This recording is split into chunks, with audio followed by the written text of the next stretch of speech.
గుండెల్లో గాయమేమో చల్లంగా మానిపోయే మాయ చేసే ఆ మాయే ప్రేమాయే.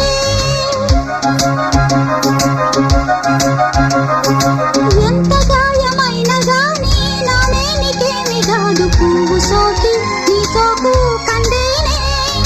వెలికి రాని వెర్రి ప్రేమ కన్నీటి ధారలోన కరుగుతున్నది. నాది శోకమోపలేక నీ గుండె బాధపడితే తాళనన్నది. మనుషులెరుగలేరు మామూలు ప్రేమ కాదు అగ్ని కంటే స్వచ్ఛమైనది. మమకారమే ఈ లాలి పాటగా రాసేది హృదయమా. ఉమాదేవిగా శివుని అర్ధభాగమైనాలోన నిలువుమా.